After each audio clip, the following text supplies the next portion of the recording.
तो बताइए मिस्टर रौनक सिंह, आप मिस काजल और मिस मुस्कान में से किसे अपनी पत्नी के रूप में स्वीकार करना चाहते हैं? हम रौनक सिंह हमने फैसला लिया है और ये डिसीजन हमारा है कि आजीवन मुस्कान के साथ ही रहना चाहते हैं। मुस्कान को ही अपनी पत्नी के रूप में स्वीकार करते हैं, हमेशा हमेशा के लिए। दुनिया में हर चीज को अपने पैसों से तोला है, इसलिए शायद आपकी बातों में कोई वजन ही नहीं है। मुझे ना तो आपकी हमदर्दी चाहिए, ना ही आपके बेटे का साथ, ना आपसे कोई रिश्ता रखना है, ना ही उस घर में वापस जाना है। मैं खुद यहाँ से इन सब से बहुत दूर जाना चाहती हूँ। पर आप तो मेरी बातों पर विश्वास नहीं करेंगे। जो खुद किसी के भरोसे के लायक ना हो, वो किसी पर भरोसा कैसे करे? तो आपकी तसल्ली के लिए दस्तखत करने के लिए तैयार हूं।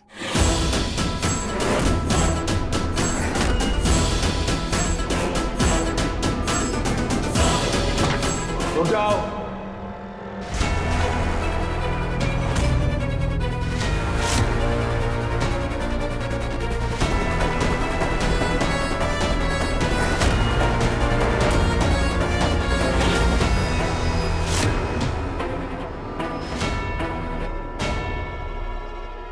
प्रिंसिपल साहब, आप हमें एक मतलब कॉलेज के 3rd ईयर का रीएडमिशन फॉर्म दीजिए।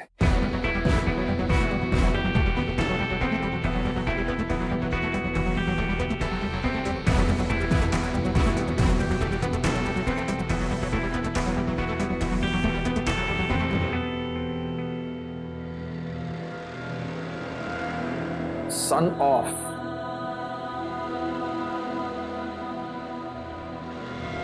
जिनके सन है उन्हें तो हम बाप मानते नहीं। केयर ऑफ, हाँ ये है जो तीरथ राज सिंह।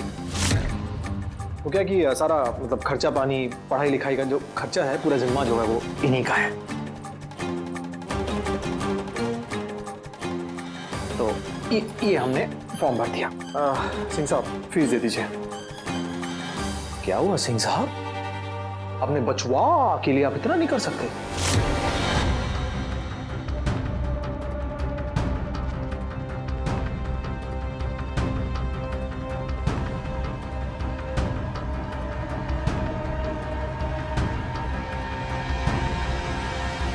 आप ऑफिशियली इस कॉलेज के स्टूडेंट हैं and your admission is done.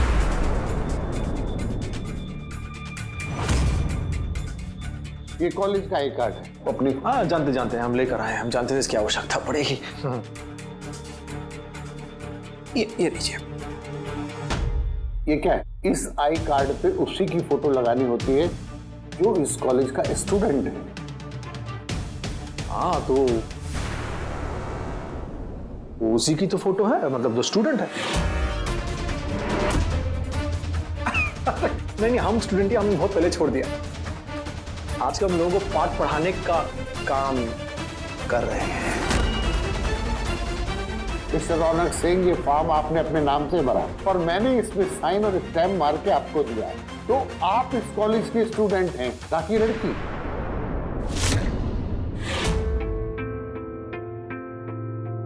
क्या मजाक है ये? नहीं मजाक हम नहीं। अरे मजाक तो ये कर रहे हैं प्रिंसिपल साहब, अपने कॉलेज की टॉपर को रीएडमिशन नहीं देकर। हम तो बस जस्टिस चाह रहे हैं। मिस्टर रौनक सिंह नहीं, मिसेज रौनक सिंह। ये इसको हमने मिसेज रौनक सिंह और इसको भी हमने मिसेज। लीजिए आईडी कार्ड और फॉर्म बिल्कुल ठीक है। अब ये मुस्कान बोस नहीं, मिसेज रौनक सिंह हो गई है। ने फीस भी ले ली, फॉर्म भी आपने ले लिया, अब तो एडमिशन देना पड़ेगा। और लिखा हुआ है केयर ऑफ तीरथ राज सिंह। अब तो आप मना नहीं कर सकते ना।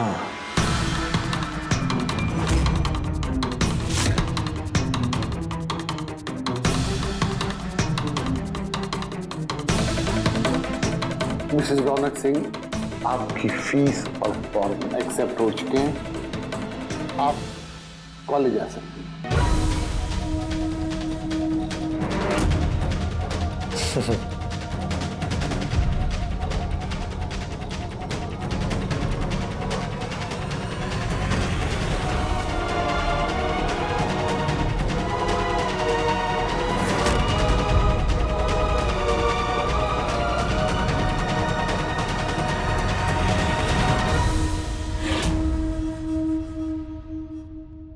अब तो थोड़ा स्माइलिए, एडमिशन हो गई आपकी।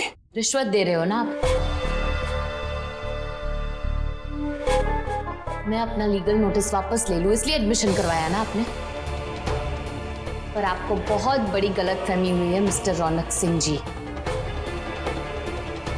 मुझे नहीं चाहिए आपका ये। टाट बोले जा रही हैं आप। हम इतने बेगैरत नहीं कि रिश्वत देंगे। हमारा जेन्युइन एफर्ट आपको सारा जेन्युइन क्यों लगता है? इतने लोग सब कुछ करते हैं, हम कुछ अच्छा करते हैं, आपको अच्छा क्यों नहीं लगता है? प्रॉब्लम क्या आपको हमसे बताइए ना। हम बस चाहते हैं कि हमारा सपना पूरा हो बस। अगर आपको हमारी पत्नी बन के रहना नहीं बनना है वो आपके ऊपर है। और हाँ, आपको नोटिस के साथ जो करना है आप कीजिए, हमें कोई प्रॉब्लम नहीं है।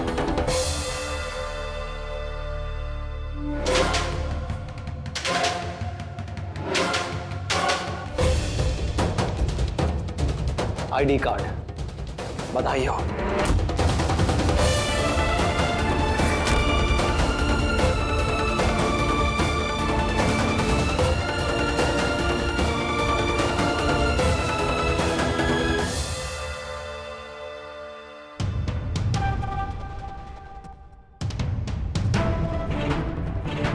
सिंह साहब, अगर आप कभी भी मुस्कान के सपनों के रास्ते में आए ना तो हम ऐसे ही खड़े रहेंगे, समझ गए? वाह, संक्षेप में बताते हैं कि कुछ घंटों ही की तो बात है।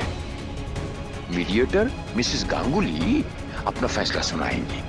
उसके बाद आप उस फैसले के सामने, मुस्कान के सामने क्या, किसी के सामने खड़े नहीं हो पाओगे। मिसेस गांगुली का फैसला मजबूर कर देगा आपको मुस्कान से दूर रहने के लिए।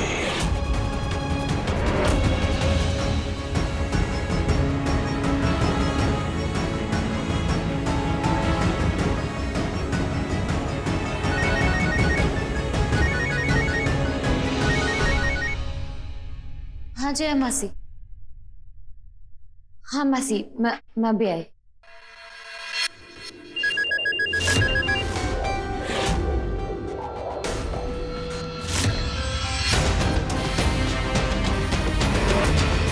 शाम तक सब कुछ ठीक हो जाएगा। रौनक जी मेरे हो जाएंगे और फिर मुस्कान को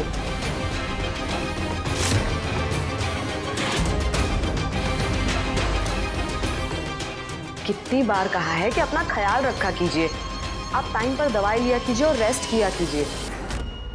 अच्छा ठीक है, मैं आपको बाद में फोन करती हूँ।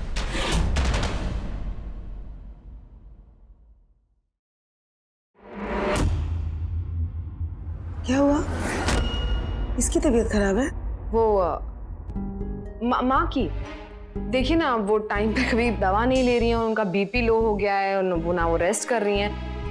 खैर मैंने उन्हें ये बताने के लिए फ़ोन किया था कि आज शाम तक कोर्ट का फैसला आ जाएगा हम मेरे और रौनक जी के फेवर में, और फिर रौनक जी हमेशा के लिए मेरे हो जाएंगे।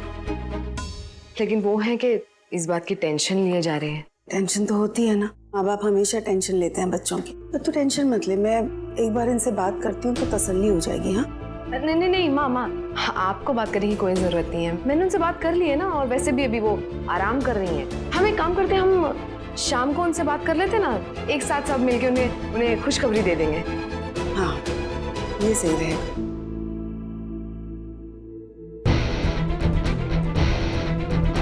शायद आपने मेरी बात ठीक से सुनी नहीं मासी। पहले खुद ही ने मेरा हाथ पकड़कर जबरदस्ती मुझे रोक रखा रौनक जी ने। फिर जब लोग तरह तरह की बात करने लगे बुरा भला बोलने लगे, उनकी दूसरी औरत होने का दाग लगाने लगे मुझ पर। तब उन्होंने बिना मुझसे पूछे, बिना कुछ बोले, जबरदस्ती मेरा हाथ पकड़कर मेरे साथ फेरे लिए, मेरी मांग में सिंदूर भर दिया, जैसे कि ये सब उनके लिए कोई खेल हो। लेकिन मसू, फिर उसने कॉलेज में तेरी हेल्प भी तो की ना। हेल्प नहीं मासी, मनमानी। रौनक जी अपनी मनमानी कर रहे थे, सब कुछ अपने गिल्ट को छुपाने के लिए। देख मसू, तू रौनक जी को मुझसे ज्यादा समझती है, लेकिन आरती दीदी ने यूं ही इतनी बड़ी जिम्मेदारी नहीं दी है उसे। उन्होंने कुछ तो देखा होगा रौनक में, या फिर कभी ना कभी रौनक ने उनका भरोसा जीता होगा, इसीलिए आरती दीदी ने तुम्हारा हाथ रौनक के हाथ में दिया है। तू खुद ही सोच, अपनी शादी छोड़कर आरती दीदी के एक बार बोलने पर वो तेरी जान बचाने के लिए आ गया। समाज के सामने तुझ पे दूसरी औरत का दाग ना लगे, इसलिए अधूरी शादी पूरी की, वो भी सारे समाज के सामने। हमेशा तेरे साथ खड़ा रहा हर कदम पर, चाहे फिर वो घर में हो या कॉलेज में एडमिशन के लिए। क्या कह रही हो आप मासी? मासी आप अचानक से ऐसे रौनक जी की साइड क्यों ले रही हो? मासी आप रौनक जी को इतना नहीं जानती, पर मैं उन्हें अच्छी तरह से जानती हूँ मासी। आप बिना बात के, बिना कुछ सोचे समझे उनकी पैरवी मत कीजिए, मत लीजिए उनकी साइड। मासी आपको क्यों उनकी सच्चाई नहीं दिख रही?